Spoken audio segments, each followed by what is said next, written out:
la gracia. Aleluya.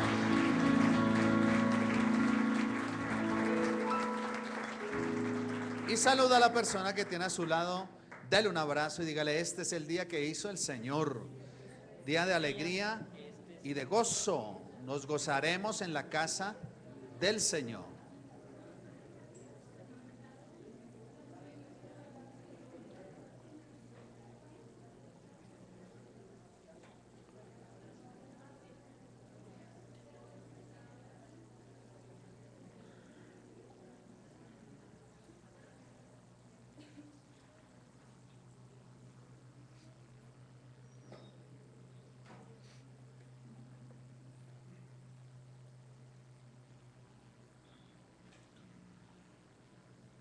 Hay días especiales que uno se levanta como con más alegría, como con más, ¿cierto? Sí, ¿cierto, Jessica? Bien, yo hoy me levanté como muy gozoso, muy alegre, para predicar la palabra del Señor y para honrar a nuestro Señor y para traerles una palabra de Dios que llene las vidas de cada uno de nosotros y que podamos ser bendecidos a través de la palabra del Señor. Abra su Biblia, por favor, en Génesis, en el capítulo número 1. Génesis, capítulo número 1.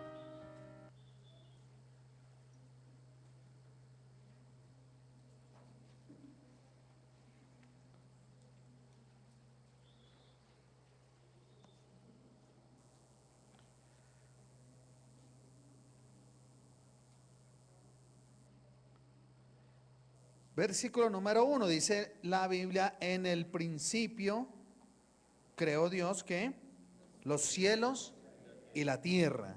Y la tierra estaba desordenada y vacía, y las tinieblas eran sobre la faz del abismo, y el Espíritu se movía, el Espíritu de Dios se movía sobre la faz de las aguas. Y yo me imaginé como a Dios pintando la tierra, porque me encontré esa imagen que ustedes van a ver ahí, y es como Dios haciendo la tierra, ¿verdad? Haciendo las maravillas que Dios hizo para cada uno de nosotros, para que las disfrutemos. Porque ¿para quién hizo Dios la tierra? Para nosotros, para que nosotros la gocemos, para que nosotros la disfrutemos. Hizo los mares, los cielos, las montañas, los ríos. Es rico estar a veces en otro lugar, en otras latitudes, y extrañar a veces la tierra colombiana, pero también disfrutar de las cosas que nos proveen en otros lugares. Estuve hace muchos años en un seminario en la isla de Cuba, y entonces había mucha comida en abundancia. Me llamó la atención eso.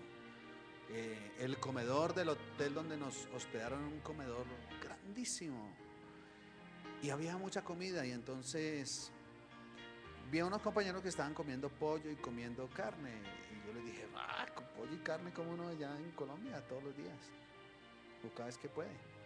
Entonces pero es que no conocemos eso. Y yo le dije: no importa, eso comamos. Y yo preguntaba: ¿qué era esto? Conejo. Bueno, ¿y qué había aquí? Unas cosas de mar todas raras, y yo: écheme ahí en el platico, porque había que disfrutar de las cosas que Dios nos daba, de las maravillas que Dios nos daba. Entonces tenemos que disfrutar de las cosas que Dios nos dio. Y en esa creación de Dios surge una pregunta: ¿quién soy yo? ¿Quién soy yo? El pastor Rick Warren lo describe perfectamente en su libro Una vida con propósito. Dice que fuimos creados para adorar. El propósito fue que fuimos creados para adorar. Y tiene allí un devocional bonito donde nos enseña para qué fuimos creados y por qué estamos en esta tierra. Sin embargo, la Biblia, o no la Biblia, sino los que malinterpretan de pronto la Biblia, dicen que en la Biblia se encuentran las bases para la supremacía masculina, que contribuye la Biblia a la degradación y menosprecio de la mujer, y acusan a la Biblia de machista. Acusan al apóstol Pablo de ser machista, porque el apóstol Pablo expresó en una de sus cartas que era mejor que las mujeres guardaran silencio en la congregación, pero no interpretan adecuadamente la escritura a la luz del contexto cultural e histórico donde se desarrolló la carta a los Corintios. Los judíos en las sinagogas tienen dos naves, una nave para las mujeres y otra nave para los hombres. Están separados hombres de mujeres. Entonces lo que sucedía era que la mujer le preguntaba al esposo: ¿qué fue lo que dijo el pastor? Es que no entendí, ¿por qué no me...? Entonces se armaba desorden, las mujeres preguntándole a los esposos. Entonces el apóstol Pablo dice: es mejor que la mujer calle en la congregación y después pregunte en privado a su esposa acerca de lo que no entendió o acerca de cualquier otro asunto. Pero la gente lo malinterpreta y entonces dice: no, la mujer no puede usar el púlpito, la mujer no puede predicar, es solamente oficio del varón. Y entonces hay una mala interpretación de la palabra y se da a la Biblia como machista. Son cuestiones culturales. Pero ¿quién soy yo? Primero, somos una creación divina. Dice la palabra, versículo 26 del capítulo 1 de Génesis: entonces dijo Dios, ¿qué dijo? Hagamos al hombre a nuestra imagen, conforme a nuestra semejanza, y tenga potestad sobre los peces del mar, las aves de los cielos y las bestias, sobre toda la tierra y sobre todo animal que se arrastra sobre la tierra. Versículo 27. Y creó Dios al hombre a su imagen, a imagen de Dios los creó, varón y hembra los creó. Y en el versículo 26, cuando dice hagamos al hombre, esa palabra hombre es hagamos al Adán.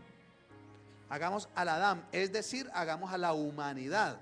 No está ahí haciendo una diferencia de género, sino que dice hagamos a la humanidad. Por eso después en el versículo 27 ya es claro, entonces dice hagamos al hombre y a la mujer, y hace la diferencia. No somos un producto del azar, como dice tal vez el mundo. No aparecimos en esta tierra porque una célula se juntó con otra y dieron una amiba, y después entonces esa amiba aprendió a salir de la tierra y se convirtió en anfibio y etcétera, y después vino a ser el mono. Mi mamá no es un mono ni una mona. Mi mamá es un ser humano creado por Dios, y fue Dios quien nos hizo. No somos descendientes del mono ni del mico. Es más, se necesita tener más fe para creer en la teoría de la evolución. Y si usted la analiza bien, la teoría de la evolución tiene muchas cosas que son por fe, porque ahí se cree que eso fue así, que se dieron una serie de cambios que a la luz de la parte científica dejan mucho que desear. Pero tenemos claro que que el hombre es una creación de Dios. Dios nos creó con sus manos. Los salmos dan información acerca de la obra creadora de Dios cuando en el Salmo 8, versículos 5 y 6 dice: le has hecho un poco menor que los ángeles y le coronaste de gloria y de honra y le hiciste señorear sobre las obras de tus manos. Todo lo pusiste debajo de sus pies, haciendo resaltar la obra maravillosa que Dios hizo, y que todo lo que Dios hizo lo puso Él para nuestro disfrute, para nuestro servicio. Dios nos creó porque Dios lo deseaba así. Dios quería que el hombre fuera coronado de gloria. Dios tenía un plan maravilloso para el hombre en este mundo, en esta tierra. Por eso Él crea primero la tierra y se la entrega para que el hombre la pueda disfrutar. No fue un producto del azar lo que Dios hizo. Quiero que por favor le ponga mucha atención a la explicación que le voy a dar ahora. En todo el libro de Génesis hay una palabra que es traducida al español porque no hay otra palabra que se pueda traducir, y es crear o hacer. Entonces, la palabra de Dios dice crear aquí, pero los autores del Pentateuco hablan de diferentes verbos para las diferentes creaciones de Dios. Cuando la palabra usa el verbo yatzar, se refiere, la traducción es formar, pero yatzar en hebreo significa hacer con las manos. Es el mismo oficio que hace el alfarero, tomando con las manos el barro y moldeando algo, moldeando una figura. Ese verbo es usado especialmente para cuando se habla de que Dios hizo al hombre, al varón. Entonces tomó como si él fuera el alfarero y lo formó con sus manos. Entonces cogió allí el pegote de barro y lo formó y lo hizo fuerte con sus manos. Pero cuando dice que creó a la mujer, la Biblia utiliza otro verbo, el verbo banaj. Y ese verbo banaj también significa hacer, pero es el verbo que Dios utiliza cuando dice que hizo a la mujer. Y acá entonces dice hacer, edificar, formar con habilidad, en forma diestra y con mucho cuidado. Es decir, casi que podríamos decir que es la forma que usa un arquitecto, con muchísimo cuidado, con los detalles más especiales.